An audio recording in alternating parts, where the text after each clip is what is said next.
Shalom saudara-saudara yang terkasih dalam Tuhan Yesus. Sebelum saya menyampaikan firman pada sore hari ini, mari kita bersatu dalam doa. Tuhan, kami ucap syukur untuk segala kasih dan karunia dalam kehidupan kami. Bila Tuhan yang memberkati hamba-Mu dalam menyampaikan firman, dan bila Tuhan, bila firman yang hamba-Mu ini sampaikan, Tuhan, seturut dengan apa yang Engkau kehendaki. Dan setiap kami juga yang mendengarkannya, Tuhan membukakan hati dan pikiran kami untuk menerima setiap firman-Mu. Kami menyerahkan di dalam nama Tuhan Yesus, haleluya, amin. Nah, saya ingin berbagi pengalaman kepada teman-teman semua. Bagaimana pengalaman saya, bagaimana gaya kehidupan saya dulu ketika saya kehidupan saya 2 tahun, bukan 2 tahun, sekitar 3 tahun yang lalu. Di situ saya hidup melakukan segala sesuatu sesuka hati saya, dan itu bukan sesuatu hal yang baik gitu. Dimana yang saya lakukan itu merugikan orang lain, dan bukan hanya orang lain saja yang dirugikan, bahkan sampai merugikan pribadi saya sendiri. Berbanding terbalik dengan kehidupan saya sekarang, dimana saya bisa merasakan hidup saya sekarang benar-benar rasa damai, tentram, dan tidak ada perasaan takut seperti yang saya rasakan dulu. Dan bahkan dalam segala tindakan saya lebih memerhatikannya. Apakah ini sesuai? Apakah ini benar dengan apa yang sekarang telah saya terima? Apa yang telah saya ketahui, kebenaran yang telah saya secara pribadi alami gitu. Dan sebelumnya saya ingin mengajak kita bersama-sama untuk belajar mengenai hidup dalam kehendak Tuhan. Mari kita baca bersama-sama di Amsal 21 ayat 1-5. Di sini dia berkata, hati raja seperti batang air di dalam tangan Tuhan, dialirkannya kemana ia ingini. Setiap jalan orang adalah lurus menurut pandangannya sendiri, tapi Tuhanlah yang menguji hati. Melakukan kebenaran dan keadilan lebih dikenan Tuhan daripada korban. Mata yang congkak dan hati yang sombong, yang menjadi pelita orang fasik adalah dosa. Rancangan orang rajin semata-mata mendatangkan kelimpahan, tapi orang yang tergesa-gesa hanya akan mengalami kekurangan, memperoleh harta benda dengan lidah dusta.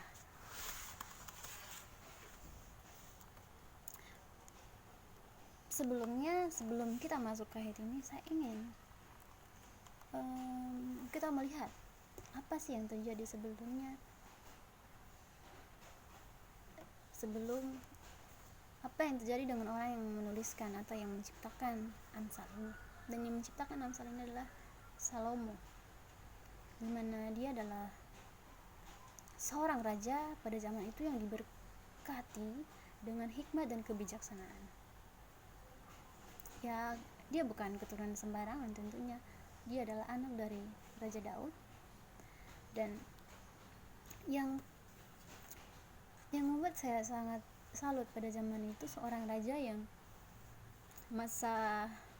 membuat bangsa Israel penuh dengan masa kejayaan yang luar biasa dan berkelimpahan pada saat itu.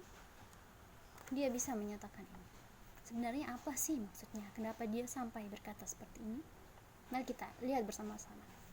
Di ayat 1 dia mengatakan bahwa hati raja seperti batang air di tangan Tuhan, dialirkan kemana ia ingin. Di sini dia katakan bahwa bahkan seorang raja yang bijaksana pada zaman itu diberikan kebebasan dalam bertindak dan melakukan apa yang ingin dia lakukan. Diberikan hak oleh Tuhan. Dan hak yang diberikan ini, sebelum kita berbicara mengenai hak ini, yang harus kita pahami, ternyata kita sebagai manusia ketika kita diberikan hak ini, ada nih yang merupakan kelemahan kita, yaitu bahwa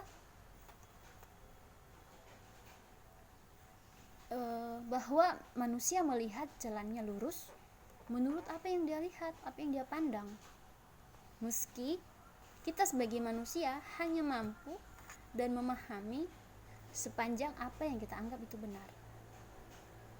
Dan semua kehidupan kita tidak akan tahu apa yang salah, karena menurut kita itu benar, lurus, sesuai gitu. Tetapi dia katakan di sini bahwa Tuhan itu menguji setiap hati kita. Tuhan memberikan kita kebebasan. Ingat lagi, Tuhan sedang menguji hati kita. Dan kita ingin menjadi orang yang hidup di dalam kehendak Tuhan. Dalam kehidupan kita diberikan dua pilihan.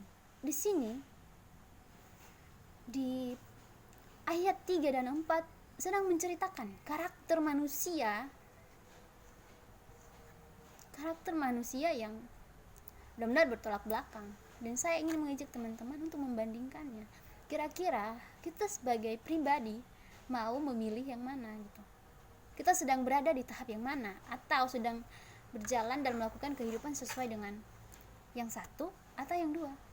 Yang pertama yaitu orang yang melakukan kebenaran. Jelas-jelas ditulis dalam ayat yang ketiga, orang yang melakukan kebenaran ini berkenan di hadapan Tuhan. Kalau begitu, orang yang berkenan di sini itu adalah orang yang melakukan yang benar, membela yang benar, dan memiliki sikap hidup yang benar, bertindak sesuai dengan keadilan. Ya, karena kita tahu bahwa Allah yang kita sembah itu adalah Allah yang adil. Dan tentunya dia adalah sumber dari kebenaran itu. Jadi tidak salah kalau Tuhan, kita sebagai orang itu dituntut untuk melakukan itu. Terus yang kedua adalah orang yang menjalani hidup yang congkak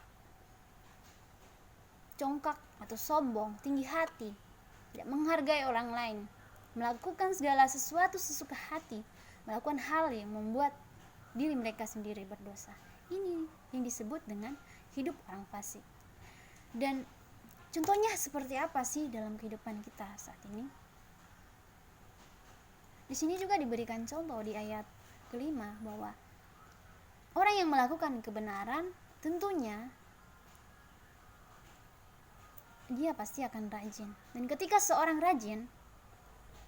yang rajin, dia pasti merancangkan sesuatunya itu secara detail dengan sungguh-sungguh. Dan itu ketika dia mengerjakan itu, dia akan disertai dengan kesungguhan hatinya. Dan benar-benar dikerjakan dengan usaha, dan dengan usaha untuk menghasilkan yang terbaik.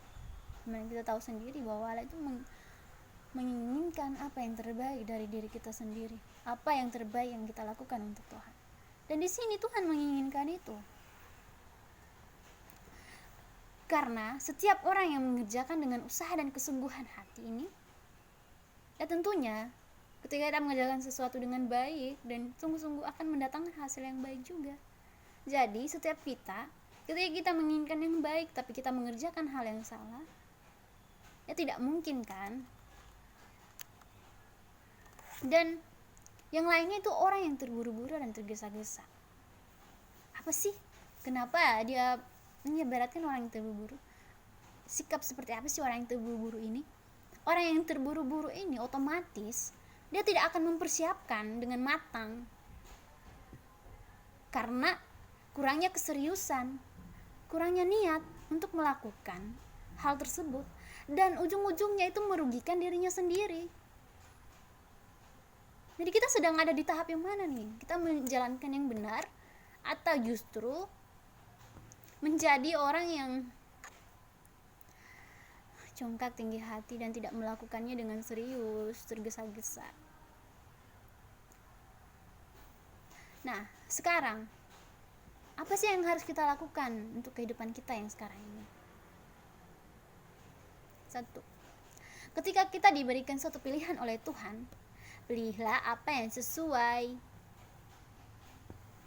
dengan apa yang Tuhan kehendaki, yaitu melakukan kebenaran dimanapun kita berada. Misalnya, ketika kita diperhadapkan untuk berbohong atau jujur, mengerjakan tugas atau tidak, itu secara pribadi, apalagi kalau jiwa malasnya udah mulai timbul kan, udahlah tunda aja dulu, tidak usah dikerjakan gitu.